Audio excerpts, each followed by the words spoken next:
महाराष्ट्र विधानसभा निवडणुकींमध्ये star प्रचारकांची entry झालेली आहे। आता महाराष्ट्राच्या राजकारणातलं एक असं नाव जे महाराष्ट्रानंतर केंद्रात अशा पदावर पोचलं आहे की 2024 मध्ये पंतप्रधान नरेंद्र मोदी यांची उमेदवारी त्यांनी जाहीर केली। मी विनोद तावडेंसंदर्भातचा उल्लेख करतो आणि विनोद तावडे सर माझ्यासोबत आहेत। विनोदजी नमस्कार आणि खूप खूप धन्यवाद, तुम्ही आम्हाला वेळ दिला। तुमच्या कोकणात आलेलो आहे आम्ही आणि तुम्ही प्रचार करताय, पुन्हा महायुतीचं सरकार येईल यासाठी पूर्ण ताकदीनं मैदानात उतरलेला आहात। पहिला प्रश्न माझा असा की आता दिल्लीच का, महाराष्ट्र नाहीच? खरंच मी मनापासून म्हणतो की ओनली राष्ट्र नो महाराष्ट्र, आणि ते केवळ असं काही बरं वाटावं की असं नाही। मी मला दिल्लीत गेल्यानंतर जी कामं पक्षाकडनं देत गेले आणि मला त्यात नवीन शिकायला मिळतं, त्यात नवीन आनंदही मिळतो। म्हणजे 20 वर्ष आमदार, 5 वर्ष 9 खात्याचा मंत्री, की ज्या 9 खात्याला 9 माणसं आधीच्या सरकारमध्ये नंतरच्या सरकारमध्ये होती। तर असं काम केल्यानंतर आताच आपल्या एक राष्ट्रीय पातळीवर काही एक्सपोजर मिळतं आहे, काही संधी मिळते आहे। माननीय मोदीजी आहेत, माननीय अमित भाई आणि अशा सगळ्या मंडळींमुळे काम करायला मिळतं। हा खरंच एक वेगळा आनंद असतो।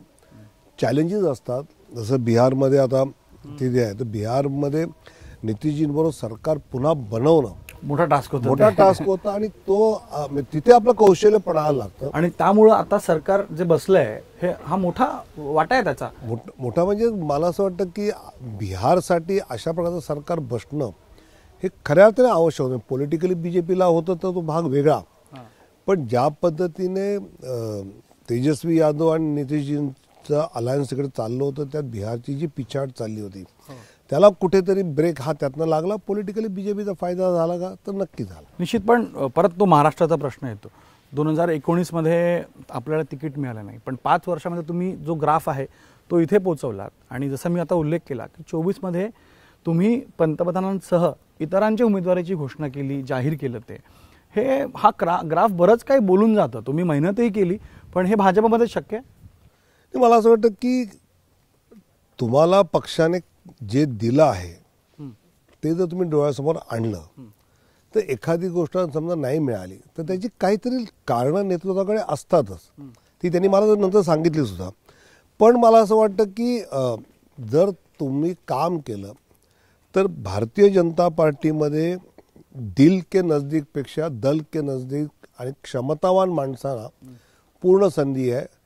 आपलं पोटेन्शियल आपण पक्षासाठी, देशासाठी देतो हे जर नेतृत्वाने जाणवलं तर नक्की आपल्याला काही ना काही चांगली संधी दिली जाते। पण 14 ते 19 आपण महाराष्ट्रात होतात, सरकार भाजपचं होतं, ताकदीने चालत होतं। त्या 5 वर्षांमध्ये बरंच काही घडलं। त्याच्यानंतर मी जर विचारायला गेलो तर आत्ताची परिस्थिती 19 मध्ये सगळंच बदललं। युती तुटली आणि 22 मध्ये आपण जे पाहिलंय महाविकास आघाडी विरुद्ध महायुती। मार्च 2022 मध्ये मला वाटतं 30 तारीख होती, त्यावेळेला तुम्ही एक प्रेझेंटेशन केलं होतं ज्यामध्ये सरकार नव्हतं पण सरकार पुन्हा येणार कसं ह्याबद्दल आपण मार्गदर्शन केलं होतं। त्याच्यावर कामही झालं, पण लगेच जूनमध्ये शिंदे आले।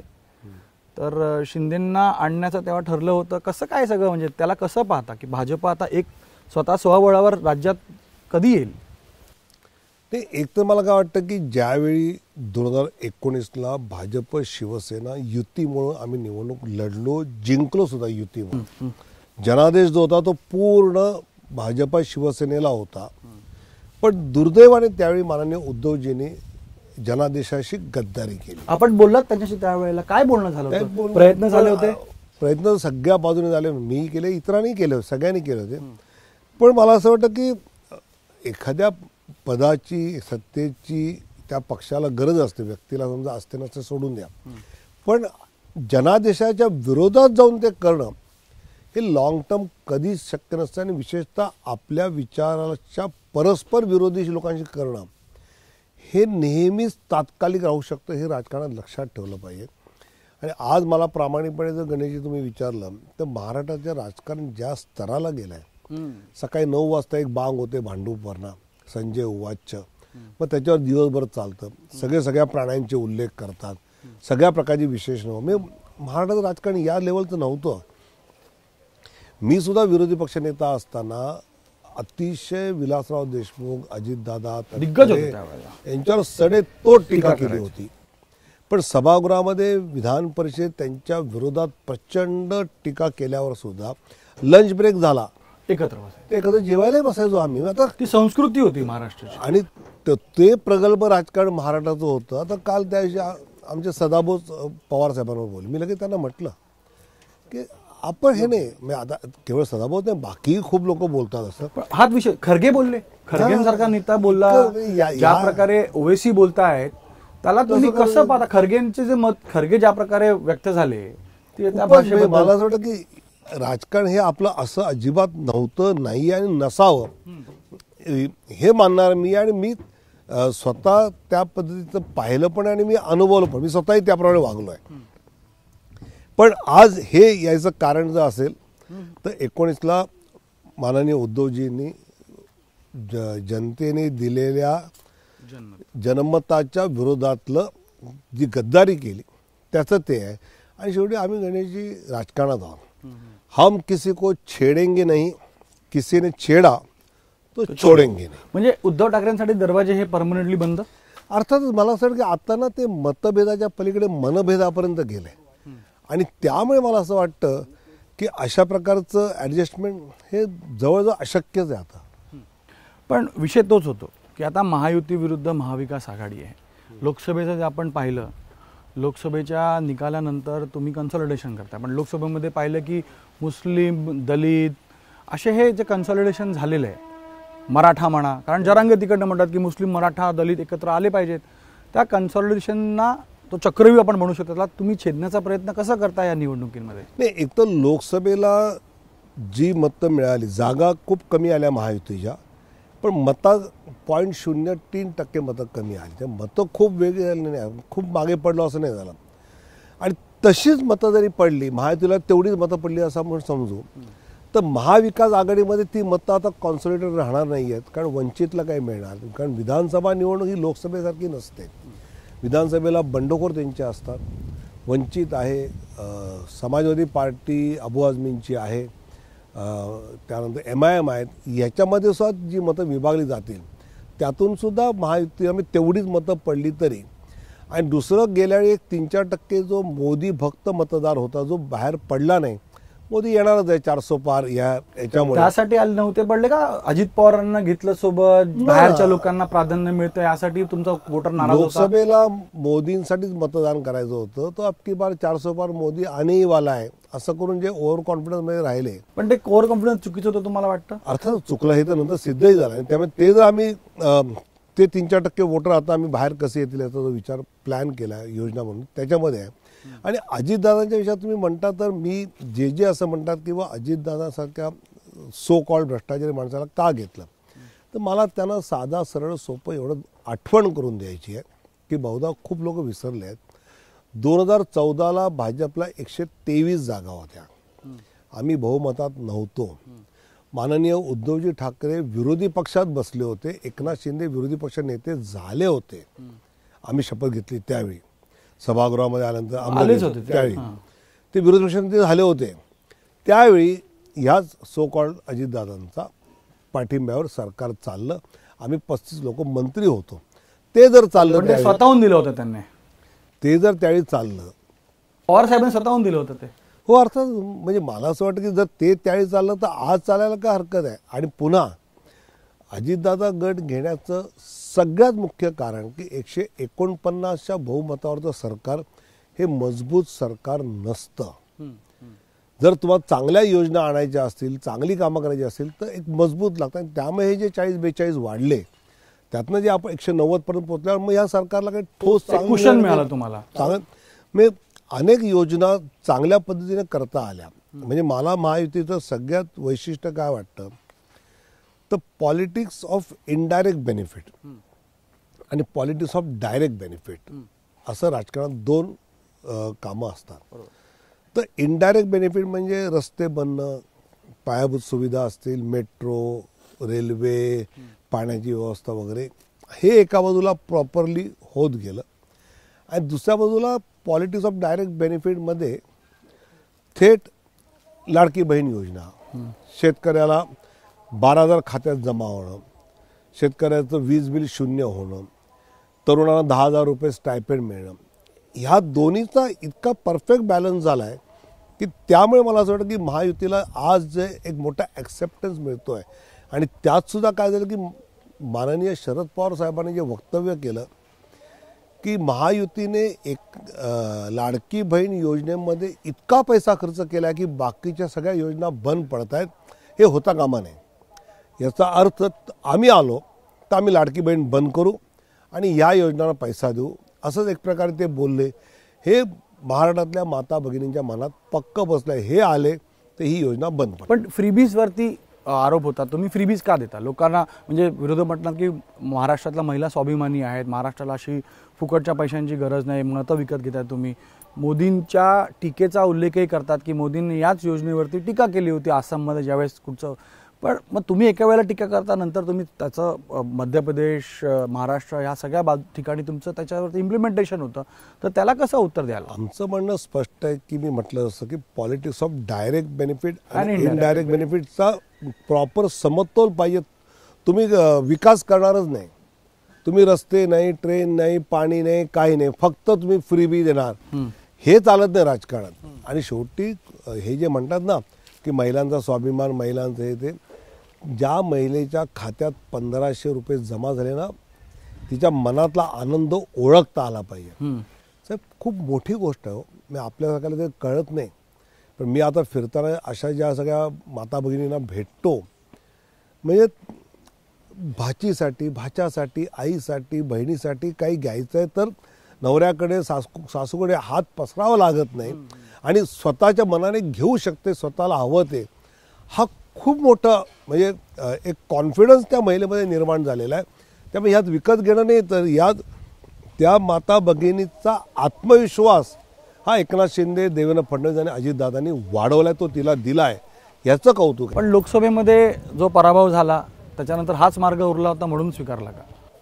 खरं याची योजना, कारण ही योजना मूळ मध्य प्रदेशमध्ये लाडली बहीण योजना आमची गेली 5-6 वर्ष, बरोबर, त्या लाईनचं काम सुरू लोकसभेच्या तुम्हाला चांगला रिझल्टही मिळाला आता मध्य प्रदेश. अगदी त्याच्या आधी काम सुरू झालं होतंच, ते प्रत्यक्ष घोषणाहून सुरू व्हायला लोकसभा आली तेवढंच, बाकी काही नाही. त्यामुळे लोकसभेला कमी जागा पडल्या का, हे पडल्या का, हे काही कारण नसतं. आणि कुठलीही योजना अशी खटाकन एका महिन्यात सुरू होत नाही, त्याला एक नीट प्रॉपर प्रोसेस असते, ती केल्याशिवाय होत नाही. तसं ते. पण सर लोकसभेमध्ये 3 पक्ष आले, म्हणजे आधी तर असं होतं की राईट लेफ्ट, आपण राजकारण महाराष्ट्रात एवढी म्हणजे पारंपरिक राजकारण पाहिलं. पण आता अजित पवार तुमच्यासोबत आले, लोकसभेमध्ये त्याचा फटका बसला. RSSने पण लिहिलं की अजित पवारांना घेतल्यामुळे फटका बसला. ऑन रेकॉर्ड ते आले, सगळेच बोलत आहेत, तुम्ही त्याला मान्य करत नाही. पण माझा प्रश्न असा आहे की आता हे 3 पक्ष आहेत, 3 पक्षांच्या राजकारणामध्ये भाजप सर्वात जास्त जागा लढते. भाजपचं परफॉर्मन्स कसं पाहता, तिन्ही पक्षांचा परफॉर्मन्स कसं पाहता, आणि येणारं नेतृत्व सरकारचं हे कोणाच्या पक्षाचं नेतं करेल? मग आता असं आहे की काल जो तुम्ही सर्वे दाखवला आहे आणि आमचा पण त्याच्या अलीकडे पलीकडेच आहे की 100-105च्या जागा भाजपच्या येतील, 25-50 वगैरे एकनाथ शिंदेच्या आणि 30-35 वगैरे या अजितदादांच्या, असे कम्फर्टेबल मेजॉरिटी हे आम्हाला वाटतं. पण तुम्ही म्हटलं तेही धरलं की 90-95 भाजप आणि बाकी सगळं, तर सरकार तर येईल, भाजपच्या सगळ्या जागा जास्त असतील. पण आज आमचं काय ठरलं आहे की ही निवडणूक एकनाथ शिंदेच्या नेतृत्वाखाली तिन्ही पक्ष महायुती लढते आहे. मुख्यमंत्रीपदाचा उमेदवार कधी ठरणार, तर निकालाच्या नंतर हे तिघे आणि केंद्रीय नेतृत्व भाजपचं एकत्र बसून आम्ही त्यावेळी नेता निवडू. आता त्याची चर्चा नाही. पण भाजपचा मुख्यमंत्री व्हावा हे तर पक्षाचा देता म्हणून किंवा कार्यकर्ता, तिन्ही पक्षातल्या कार्यकर्ता असं वाटतं की आपला पक्ष मुख्यमंत्री व्हावा. त्यामुळे राष्ट्रवादी यांना वाटतं की केव्हा ते अजितदादा झाले पाहिजेत, एकनाथ शिंदे एवढं सोडून आले तर ते झाले पाहिजे असं शिवसेनेला वाटतं. भाजपलाही असं वाटतं की भाजपचं जर जागा जास्त आहे तर भाजपचा मुख्यमंत्री व्हावा. म्हणजे एकनाथ शिंदे हा मराठा चेहरा आहे, आपणही मराठा आहात, मराठा नेते आहात. मराठा आरक्षणाचा विषय राज्यात खूप गाजला, जरांगेंची आता बदलती भूमिका आपण पाहिली. त्याला तुम्ही कसं पाहता? कारण एक बाजूनं फक्त भाजप देवेंद्र फडणवीस यांच्यावर टीका करतात, दुसऱ्यांना ते फुलटॉस देतात. मला ह्याचंच आश्चर्य वाटतं. म्हणजे जर आरक्षणाचा आपण इतिहास पाहिला तर 1965ला पहिलं आरक्षण महाराष्ट्र शासनाचं घोषित झालं. 29% SC, ST, नोमॅटिक ट्राईब आणि OBC. त्यानंतर 1980ला अण्णासाहेब पाटलांनी मराठा आरक्षणाचा पहिल्यांदा उल्लेख केला. मी 12वीला होतो 80ला. तो मोर्चाही मी पाहायला गेलो होतो आणि त्यांचं भाषण मी जे काय ऐकलं आणि मला त्यावेळी जे पटलं, अतिशय लॉजिकल त्यांनी मांडणी केली होती. का मिळालं पाहिजे, ते त्यावेळी नाही, मी 2000च्या नंतर ज्यावेळी माननीय अरुण जेटलींशी यावर चर्चा करत होतो की हरियाणामध्ये जाट, राजस्थानमध्ये गुजर, गुजरातमध्ये पटेल आणि महाराष्ट्रात मराठा हे आरक्षणाची मागणीचं आंदोलन कसं काय एकदम. ते म्हणले की असं आहे की हा सगळा जमीन मालक शेतकरी होता, जमीनदार नाही, जमीन मालक शेतकरी होता. त्यावेळी शेतीचं उत्पन्न 40% होतं एकूण भारताच्या सगळ्या उत्पन्नामध्ये, जे आज 12-14% खाली आलं आहे. आणि मग पणजोबा होते, ते 3 आजोबा होते, मग 3 आजोबांचे 4 काका झाले, मग 4 काकांचे 25. आता तर जमीन कमी कमी कमी होत गेली आणि 1 एकर 1.5 एकर प्रत्येकाला, की ज्यात वर्ष निघत नाही. त्यामुळे आरक्षण पाहिजे असं झालं. खरी संधी आली होती मंडल आयोगामध्ये मराठा समाजाला जर देता आलं असतं तर आरक्षण मिळालं. राज्यातले त्यावेळेच्या काँग्रेसच्या नेतृत्वाने ते करायला नकारच दिला. नाही जे 12 काउंट होते त्या काउंट मराठा समाज बसलाच असता. याला तुम्ही काँग्रेसला जबाबदार जाताय. अर्थात मी बाबासाहेब भोसलेंनी नाकारलं, अण्णासाहेब पाटलांना त्यांनी मृत्यू झाला त्यांचा त्यानंतर. मग ज्यावेळी संधी आली मंडल आयोग, त्याही पुन्हा काँग्रेस नेतृत्वाने नाकारलं, ज्यात पवारसाहेब त्यावेळी होते. मग 94ला भुजबळ साहेबांच्या दबावामुळे ओबीसी आरक्षण पवारसाहेबांनी वाढवलं, पण त्यावेळी मराठा नाही वाढवलं. पण ते तर जरांगेच्या मागे असतात. आता जरांगेला ओबीसी वाढवल्यावर आमचा काही आक्षेप नाही, मग त्यावेळी मराठा का नाही वाढवलं हा प्रश्न आहे. मग 2004ला बापट आयोग काँग्रेसने नेमला. त्यामध्ये 4 जण आरक्षणाच्या बाजूने सदस्य होते, 3 विरोधात होते. पण डॉक्टर भोईटे मॅडम यांना ज्या दिवशी ठराव पास व्हायचा त्या दिवशी हार्ट अटॅक आल्यामुळे ते जाऊ नाही शकल्या. तर खरं तारीख पोस्टपोन करायला पाहिजे होती, पण त्यावेळी मग अध्यक्षांनी विरोधात मत देऊन ते पुन्हा फेटाळलं. मग पृथ्वीराज चव्हाणांनी राणेसाहेबांची कमिटी नेमली, राणेसाहेबांनी दिलं, पण सुप्रीम कोर्ट म्हटलं की असं व्यक्तीवर होणार नाही. मग 2014 नंतर खरं 2 वर्ष मी त्याचा अध्यक्ष होतो, मग चंद्रकांत दादा अध्यक्ष होते. भाजप सरकारने 13% आरक्षण दिलं, ते मुंबई उच्च न्यायालयात टिकवलं. हे जे म्हणतात ना 50च्या पुढे 50च्या पुढे, ते 50च्या पुढे सुद्धा आम्ही टिकवलं होतं. असं 10% EBC आलं तरी टिकलं आहे. त्यामुळे 50चा हा काही फार मुद्दाच नाही आहे. टिकवलं भाजप, दिलं भाजपने, टिकवलं भाजपने. पण सरकार गेल्यानंतर 2019ला सुप्रीम कोर्टामध्ये महाविकास आघाडीच्या सरकारचे 4 तारखांना कोणी गेलंच नाही आणि इंग्रजीत ते भाषण कोणी ते दिलं नाही, तिकडे फेटाळलं गेलं. त्यामुळे दिलं कोणी तर भाजपने, पण टीका पुन्हा भाजपवर का होते. म्हणजे मला मनोज जरांगेने आंदोलन करावं का, नक्की करावं, कारण त्याचा मराठा समाजाला उपयोग पण आहे. पण ते करताना ज्याने तुम्हाला दिलं तरी आहे त्यांना तुम्ही असं कसं म्हणू शकता. पण सर विषय असा पण आहे ना सर, की तुम्ही आता हे म्हणजे एका पद्धतीने सांगताय, मांडताय, हे ज्यावेळेस मनोज जरांगे बोलतात त्यावेळेला मराठा नेता तुमच्या पक्षाचा किंवा महायुतीचा असं कोण ताकदीनं बोलताना दिसत नाही. आणि माझा असा पुढचा प्रश्न असा आहे सर, की देवेंद्र फडणवीस यांना विलन करण्याचा प्रयत्न जरांगे पाटील प्रत्येक वेळेला करतात, पण एकही मराठा नेता कोण खंबीरपणे देवेंद्रच्या मागे उभे राहत नाही की बाबा हे चुकीचं, आम्ही हे केलेलं, तुम्ही चुकीचं बोलताय. नाही, मला वाटतं की त्यावेळी आमच्या पक्षातल्या सगळ्या नेत्यांनी या विषयात मांडणी केली आहे, गावागावात जाऊन सांगितलं सुद्धा आहे. त्यामुळे आता जो प्रभाव आपल्याला कमी दिसतो आहे याच्यामध्ये या सगळ्या एका कॅम्पेनचा भाग नक्की आहे. पण सर जरांगे पाटलांचा तुम्ही म्हणता की उपयोग आहे मराठा समाजाला, ते आंदोलन करतात, चळवळ. माझं मत की मराठा आरक्षणासाठी कुठलंही आंदोलन झालं तर ते आंदोलन हे मराठा समाजाला उपयोगीच आहे. त्यातून एक चर्चा होते राजकीय पातळीवर, त्या सगळ्या चर्चेमध्ये सगळे पक्ष एकत्र आले, सगळे आग्रही म्हणतात, त्याचा उपयोग आहे. फक्त तो राजकीय दृष्ट्या कुठे टार्गेट असता कामा नये एवढंच. पॉलिटिकल अँबिशन्स त्यांचे होते, त्यांच्या मागे कोण होतं, चालवण्याचा प्रयत्न करत होता जरांगे पाटलांना या निवडणुकींसाठी, कारण लोकसभेमध्ये जरांगेंच्या भूमिकेमुळं महाविकास आघाडीला फायदा झाला, म्हणून तो करण्याचा प्रयत्न होता झाला यावेळेला तुम्हाला वाटतं कोणाकडनं? मला असं वाटतं की भाजपनेच दिलं आणि भाजपलाच किंवा भाजप नेत्यांना टार्गेट करणं, यामुळे अशी शंका मात्र नक्की येते. सर पुढे जा तुम्ही. आता तुम्ही एक हिंदू राष्ट्र, हिंदुत्व हे विषय सगळे आपण मांडता. आता आपण कोकणात आहोत, नितेश राणे म्हणजे जोरदार बोलतात हिंदू मुस्लिम ते करतात, मशिदीत जाऊ, हे म्हणजे जी भाषा आहे त्याचा अनेकांनी विरोध केला, तुमच्याकडनं विरोध झाला. मात्र प्रश्न असा आहे की आता अजित पवार तुमच्यासोबत आहेत, तुम्ही त्यांचं समर्थन केलं, का घेतलं? अजित पवार तुमच्या भूमिकेविरुद्ध जाऊन नवाब मलिकांना तिकीट देतात, त्यांचे थेट संबंध असल्याचा आरोप तुमचेच नेते करत होते. त्याला तुम्ही कसं पाहता केंद्राचं नेतृत्व म्हणून? नाही, याच्यामध्ये आम्ही खूप स्पष्ट जागेच्या विषयामध्ये महायुतीत आम्ही आग्रह पूर्ण धरतो. उमेदवारीच्या विषयामध्ये आम्ही अजितदादांना, नवाब मलिकांनी या विषयात आमचं मत स्पष्ट सांगितलं होतं. पण आम्ही त्यांचा पक्ष चालू शकत नाही आणि त्या एखाद्या जागेवरनं युती तोडणं निवडणुकीच्या ऐन याला हे बरोबर नसतं. त्यामुळे आम्ही काय म्हटलं, आम्ही काय या प्रचाराला येणार नाही, आम्हाला हे मान्य नाही. आणि या पद्धतीने म्हटलं त्यांनाही ते मान्य आहे, त्यात काही अडचण नाही. मला ते मान्य आहे की त्यांनी दिलं नसतं तर चांगलं आलं असतं. महायुतीकडे लोक ज्या अपेक्षेने पाहतात त्या याने आपण पुढे गेलो असतो. हेच नवाब मलिक परवा मला मुलाखतीत असं म्हणाले की दादा आणि पवारांनी एक व्हावं अशी ही चर्चा आहे, एक जनभावना आहे, कार्यकर्त्यांची भावना आहे आणि निवडणुकीनंतर काहीही होऊ शकतं. म्हणजे त्यांनी एक तो प्रश्न निर्माण केला की 19 झालं, कोण कुठे, कोण कसा, कोणाबरोबर, हे 24च्या 23 तारखेनंतर होईल. मला आता वाटत नाही, कारण ज्या पद्धतीचा सर्वे तुम्ही सुद्धा दिलेला आहे त्यातून इतकं स्पष्ट महायुतीला बहुमत मिळतं आहे, तर असं होण्याची शक्यता काहीच नाही. आणि ज्या पद्धतीने अजितदादा, सुप्रियाताई, पवारसाहेब हे सगळं बारामतीवरून चालू आहे, त्या सगळ्यातून मला असं वाटतं की अशी शक्यता दिसत नाही.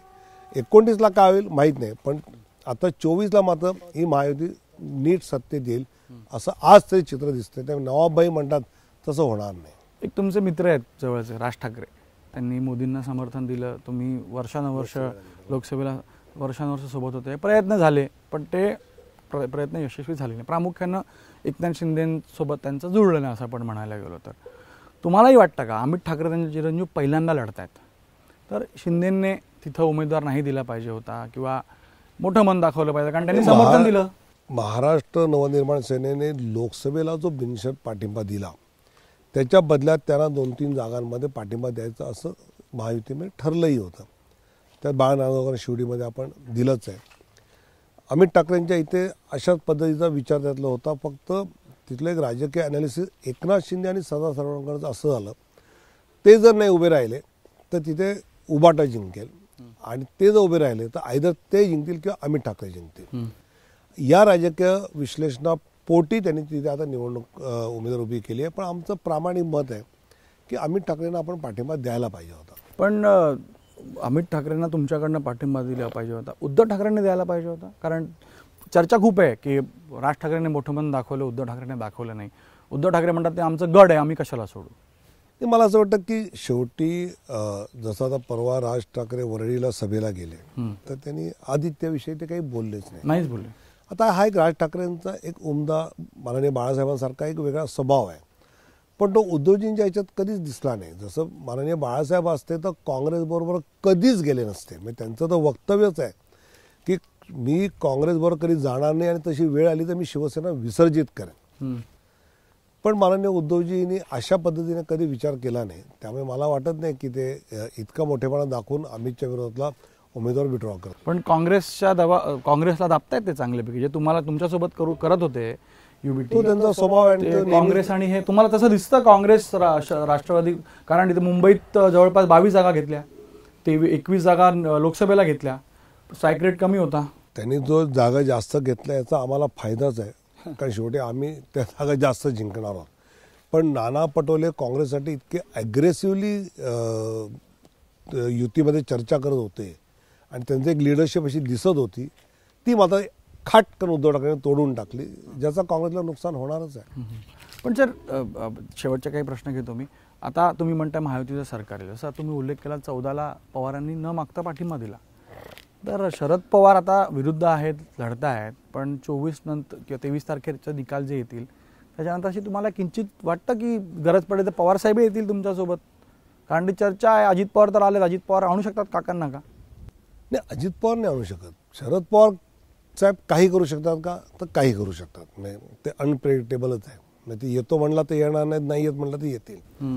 पण आज तशी गरजच पडणार नाही आहे. म्हणजे ज्या पद्धतीचे आकडे दिसत आहेत, हे 1.5 महिन्यापूर्वी मी असं म्हणतो की एक हंग असेंब्ली राहील, पण गेल्या 5-7 दिवसात ज्या पद्धतीने खाली गेल्यानंतर लोकांच्या मनात दिसतंय, जाणवतंय. आता काल सुद्धा माननीय उद्धवजी आणि नाना पटोलेंचं काहीतरी उघडच भांडण झालंय. एकमेकाला बरं वागा, नीट वागा अशा प्रकारचे सवानमना सल्ले दिले गेलेले आहेत. मला युती अशी कधी चालत नाही, आघाडी अशी कधी चालत नाही. आणि त्यामुळे लोकांना दिसतंय की बाबा हे आज एवढे भांडताय तर उद्या काय करते. त्यापेक्षा महायुती चांगली आहे, परफॉर्म करते, दोन्ही गोष्टीचा बॅलन्स ठेवते, त्यामुळे ते त्याला ऑप्ट करतील. त्यामुळे अशी वेळ पवारसाहेबांनी येण्याची फार असणार नाही. पण काँग्रेस आणि भाजप एकमेकांसमोर आहेत. 158 जागा मी काढल्या, कालच मी बातमी केली. पण काँग्रेस आणि भाजपच्या फाईटमध्ये तुम्ही कॉन्फिडंट आहात, पण तुम्हाला चिंता या गोष्टीची आहे का? 37 जागांवरती पवार विरुद्ध पवार आहेत. हो, 46 जागांवरती शिंदे विरुद्ध ठाकरे. हे 85-90 जागा ह्या थोड्याशा त्रासदायक ठरू शकतात का? विशेषतः राष्ट्रवादी काँग्रेसचे अजितदादा असो किंवा पवारसाहेब असो, राष्ट्रवादी हे कसं आहे, मी नेहमी म्हणतो हे बटाट्याचं पोतं आहे. ते राष्ट्रवादी नावाने बांधलं आहे, पण त्यातले बटाटे प्रत्येक मोकळे आहेत. अंकुश टोपे, राजेश टोपे, राजाराम बापू पाटील, जयंत पाटील असे पिढ्यानपिढ्या त्या त्यांच्या जागा तिथल्या असतात. त्यामुळे अजितदादांकडे जे असे आले आहेत ते 22, 24, 25 येणारच आहेत. पवारसाहेबांकडे त्यातले उरलेले जे 18-20 आहेत ते येणारच आहेत. त्यामुळे असं काही वरचे 5-7-8 जागांसाठी काही लढत होते ती होत राहते, त्याला काही हे नसतं. आणि शिवसेना या विषयामध्ये माझं तर प्रामाणिक मत आहे की एकनाथ शिंदेने शिवसेना पक्षाचं नाव आणि धनुष्यबाण हे बाळासाहेबांचं चोरलं नाही आहे. तर बाळासाहेबांनी शिवसेना पक्षाचं नाव आणि धनुष्यबाण ज्यासाठी ठेवलं होतं हिंदुत्व, तर एकनाथ शिंदेनी ते दोन्ही हिंदुत्वाच्या जवळ आणून ठेवलं आहे. हिंदुत्वाला विरोध करणाऱ्या काँग्रेसबरोबर जे होतं तिथं घुसमटत होतं ते त्यांनी मोकळं केलं आहे. पण तुम्ही म्हणालात की आता नाना पटोले उद्धव ठाकरेंचं काही जमत नाही बोलतात, पण तुमच्यातही अशी चर्चा खूप आहे की शिंदे, देवेंद्र फडणवीस यांचंही जवळपास समीकरण बसत नाही आहे. चर्चा आहेत, एकमेकांना पाडण्याचा प्रयत्न सुरू आहे. काही जागांवरती अपक्षांना मदत केलेली आहे. 4-5 जागांवर फ्रेंडली फाईटची आपापसात अंडरस्टँडिंग ठरलेलं आहे तिघांचं मिळून, तर ते होत आहे. बाकीच्या ठिकाणी आपण पाहिलं तर एकनाथ शिंदेच्या शिवसेनेने सुद्धा त्यांच्या पक्षात जे बंडखोर आहेत त्यांना पक्षातनं काढलं आहे, भाजपने काढलेलं आहे, अजितदादांनी काढलेलं आहे. त्या जे बंडखोरी आहेत त्यांच्यावर सक्त कारवाई तिन्ही नेत्यांनी मिळून केली आहे. त्यामुळे असं आता काही कन्फ्युजन नाही आहे. मग आता महायुतीमध्ये किती पक्ष असतील ह्याच्यानंतर? म्हणजे आता राज ठाकरे पण तुमच्यासोबत आहेत, तेही तुमच्यासोबत येतील. निवडणुकीच्या नंतर समीकरण कसं पाहता? माझा थेट प्रश्न आहे की पुन्हा नेतृत्व मराठा चेहरा म्हणजे एकनाथ शिंदे करतील का देवेंद्र फडणवीस येतील? तुम्ही काय वाटतं, अंडरकरंट काय दिसते तुम्हाला? निवडणुकीच्या नंतर काय राजकीय सामाजिक समीकरण बनतं त्याच्यावर कुठल्या पक्षाच्या आणि कुठल्या जातीचा हा मुख्यमंत्री ठरतो. मग स्ट्राईक रेटवर जाल का नंबर्सवर जाल तुम्ही? ते सगळंच निवडणुकीनंतर चर्चा करू. आज काय तुमचं सर भाजपचं तर एवढा पुढे ठरतं, तर तुम्ही केंद्रात स्वतः त्या डिसिजन पॉलिसी मेकिंग मध्ये आहात, सगळं तुमचं एकदम चित्र यू आर बियॉन्ड टाइम. हे सगळं खरं आहे, पण आता एकनाथ शिंदे, अजितदादा, देवेंद्र फडणवीस, केंद्रीय नेतृत्व मिळून हे ठरलंय. ही सगळी चर्चा आपण निकालानंतर करू. त्यामुळे आम्ही आता ही चर्चा केली नाही. नंबर्स काय पाहताय तुम्ही? मी मगाशी म्हटलं तेच 155-160 महायुती म्हणून आहोत, 90-95 बीजेपी किमान आहे. किमान आहे. 100च्या पुढे झालंच, 105 पर्यंत गेलं पाहिजे. सर. पण मला एक प्रश्न राहून गेला तुमच्या अंतर्गत, म्हणजे मी म्हणतो त्याच्यामध्ये गोपाळ शेट्टी असे खूप आहेत जिथं आरोप होता तुमच्यावर की बाहेरच्यांना तिकीट दिलं गेलंय, बाहेरचे आहेत. तुम्ही तिथं त्या मतदारसंघाचं नेतृत्व तुम्ही केलेलं आहे. नंतर सुनील राणे आले, मग आता उपाध्याय आहेत. म्हणजे हे बरोबर नाही वाटत तुम्हाला की हे योग्य नाही ना की आपले जे गोपाळ शेट्टींच्या निमित्ताने एक केंद्रीय नेतृत्व, राज्य नेतृत्वाला हे नक्कीच जाणवलं की बोरिवली हा आपला पक्का भाजपचा मतदारसंघ नक्की आहे. त्यामुळे ज्यावेळी बोरिवलीमधनं लोकसभा लढायची वेळ आली त्यावेळी मला आग्रह केला, म्हटलं मला विधानसभेत लढायचं आहे. मग गोपाळबाई तिकडे गेले, त्यांची रिकामी झालेल्या जागेवर मी आलो. माझ्यानंतर सुनील राणे आले, नंतर लोकसभेला पियुष गोयल आले आणि मग आता परत संजय उपाध्याय आले. तर हे बोरिवलीतल्या कार्यकर्त्यांना, मतदारांबरोबरीने जास्त आपण गृहीत धरतो की त्यांना कुठे संधी येते आहे. असे स्ट्रॉंग म्हणजे जसं विदिशामध्ये माननीय अटलजी, माननीय सुषमाजी लढल्या होत्या वगैरे असं असतं. पण दरवेळी जर तुम्ही तिथून बाहेरून उमेदवार दिला तर स्थानिक कार्यकर्ता जो काम करतो त्याला संधी मिळाली पाहिजे. ते यावेळी नेतृत्वाने मान्य केलं की येत्या काळात पुढे आम्ही पूर्ण संधी स्थानिक नेतृत्वाला देऊ. तुम्ही जिथे अडचण असेल तिथे जाता. आता इथे 20-30 20 दिवस 25 दिवस आपण आहात, म्हणजे आपण जी चर्चा झाली, इथे अडचण आहे म्हणून आलात का? नाही, कोकणामध्ये मी एक कॅम्पेनला नाही, महाराष्ट्राचं म्हणतोय मी. महाराष्ट्र फिरताय तुम्ही? नाही, मला असं वाटतं की एक माझ्या सगळ्या दौऱ्याचा जो योजना बनली आहे त्यात सभांपेक्षा कार्यकर्त्यांना आम्ही असे काढले आहेत की प्रत्येक विधानसभेमध्ये 170-175 बूथ जिथे एक 20% मतदान कसं वाढवता येईल, आणि ते जर वाढलं, कारण ही निवडणूक नरेटिव्हपेक्षा मायक्रो प्लॅनिंगवर आहे आणि आम्ही त्या मायक्रो प्लॅनिंगनुसार काम करतो. पण पोलरायझेशन पण आहे ना. तुम्ही एक है तो सेफ है, बटेंगे तो कटेंगे असे नारे दिलेत, ॲड्स केलेले आहेत. ते आम्ही करतो आहोत. याचं कारण की आम्हाला देश एक ठेवायचा आहे. तुम्ही जर असं दाखवणार त्यातनं मुस्लिम वगळलात तुम्ही, त्या ॲडमध्ये मुस्लिमांचा उल्लेख आहे. आमचं म्हणणं असं आहे की जर काँग्रेस एखाद्याला घोषित करतं की आम्ही ओबीसीचं आरक्षण आहे ते काढून आम्ही मुसलमानांना देऊ, तर आम्ही त्याला पॉलिटिकली उत्तर आम्हाला द्यावंच लागणार आहे. आम्ही ते न देऊन चालणारच नाही, तर ते आम्ही देतो आहोत. पण एक आहे तो सेफ आहे, याच्यामध्ये तुम्ही जातीगत सर्वे करा. का करा? तर जेवढी ज्याची जात संख्या तेवढं त्याला आरक्षण. म्हणजे ओबीसीमध्ये समजा माळी समाज किंवा धनगर समाज किंवा अमुक समाज 2.5% आहे, तर त्याला 2.5%, त्याला 25% नाही मिळणार. हे तुम्ही जातीमध्ये भांडणं लावताय. त्यामुळे एक राहा, सेफ राहाल. आणि बटेंगे तो कटेंगे ते जर आपण वाटलं गेलो, जसं जम्मू काश्मीरमध्ये काश्मीरी पंडित बाटला गेला होता, तो कापला गेला तिथे, तो बाहेर आला तिथून. पण असं आपण एकत्र राहिलं पाहिजे तर देश मजबूत राहील. जातीय समीकरणावरती भर खूप जास्त देता ना तुम्ही. म्हणजे बिहारमधला उल्लेख देतो मी. तुम्ही जेव्हा नेमणूक केली नेतृत्वाची तेव्हा 3 नावं दिली आणि त्याला तुम्ही बॅलेन्स केलं. तुमची रणनीतीच तशी होती, त्यामुळं तुम्हाला तिथं यश मिळालं. तर महाराष्ट्राचं कसं पाहता? ते मला असं वाटतं की सामाजिक समीकरणं ही लक्षात घ्यावीच लागतात. सामाजिक समीकरणातून विकासाची रचना हे आमचं नेहमीच धोरण आहे आणि आमच्याकडे तसे कार्यकर्ते सुद्धा मोठ्या प्रमाणात उपलब्ध आहेत.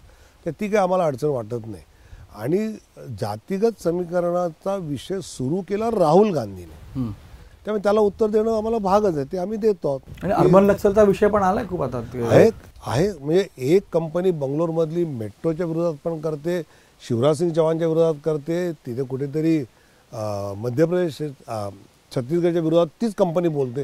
तर हे सगळं टूलकिट काम करत आहे. अर्बन नक्षल हे काम करतायत, हे तर उघड सत्य आहे आता. पण हिंदू मुस्लिम जर बोलायला गेलं तर तुमचे देवधर साहेब आहेत. देवधर म्हणाले असे की बाहेरनं येणाऱ्या लोकांना बोलवत आहेत वोट करण्यासाठी, फंडिंग NGOsकडनं जात आहेत की मुस्लिम वोट्स वाढले पाहिजेत महाराष्ट्रात, यासाठी बाहेरनं लोकांना आणा. तर म्हणजे हे खरं आहे का तुम्ही फक्त ते पोलराईज करताय? लोकसभेच्या वेळी ही आकडेवारी नक्की दिसली. जसं धुळे लोकसभेमध्ये 5 विधानसभेमध्ये डॉक्टर भामरे महायुतीच्या आघाडीवर होते आणि एका मालेगावमध्ये एकदम इतकी आघाडी त्यांना मिळाली की 5 विधानसभा गेल्या. तर तिथे बटेंगे तो कटेंगे हे लोकांना पटतं. एवढा त्यातला मुद्दा. आता शेवटचा प्रश्न, स्ट्रॅटेजिस्ट विनोद तावडे जर मी बोलायला, मी तुम्हाला सर पाहिलेलं आहे, माझी रिपोर्टिंग करता 20 वर्ष झाले. तुम्हाला म्हणजे मला वाटतं 35व्या वर्षी तुम्ही अध्यक्ष झालेले आहात मुंबईचे. तर शिक्षण मंत्री असताना सगळं पाहिलेलं आहे. पण आता तुम्ही तिथे आहात, स्ट्रॅटेजी वगैरे बनवताय. आता लवकरच अध्यक्ष बदलाची चर्चा आहे. मध्यंतरी तुमचे नेते तुमच्याबद्दल हेही करत होते की तावडेंची स्ट्रॅटेजी आणि ह्या गोष्टी आहेत. तर त्यांनी तर पुढे विनोद तावडेंना आपण कसं पाहतो? महासचिव नंतर अध्यक्ष काय? तुम्ही क्लिअर केलं मी महाराष्ट्रात येणार नाही, ते आधीही आपण बोललेला आहात. पण आता पुढे काय, कोणत्या पदावर, कसं काम? डिप्लोमॅटिक आन्सर देऊ नका सर की पक्ष डिप्लोमॅटिक काहीच नाही. मी असं कधी बोलतच नाही. मुळात पद कुठलं हे महत्वाचं नाही, अजिबात. खरंच महत्त्वाचं. म्हणजे मला बिहारसारखं एक मिशन मिळालं, मध्ये उत्तर प्रदेश निवडणूक आली ते एक मिशन मिळालं, मध्ये मग मला राजस्थानच्या मुख्यमंत्री वसुंधरा राजेंशी चर्चा करून त्यांना समजून मिळालं. अशा इतक्या गोष्टी आम्हाला करायला मिळाल्या. मला असं वाटतं की ते काम केंद्रात करत राहणं हे माझं. पण ॲम्बिशन असेल ना, प्रत्येकाचं ॲम्बिशन असतात. काहीतरी असेल की हे पद मला मिळालं तर मी चांगलं काम करीन. मला जे काम दिलं जाईल ते चांगलं करेन हे नक्की. झाला. तर तावडे साहेब इथे आहेत आणि महाराष्ट्रात पण ताकदीने उतरले आहेत. महाराष्ट्रात पुन्हा महायुतीचं सरकार आणण्यासाठी तुम्हाला शुभेच्छा सर आणि धन्यवाद आम्हाला वेळ देण्यासाठी. नमस्कार.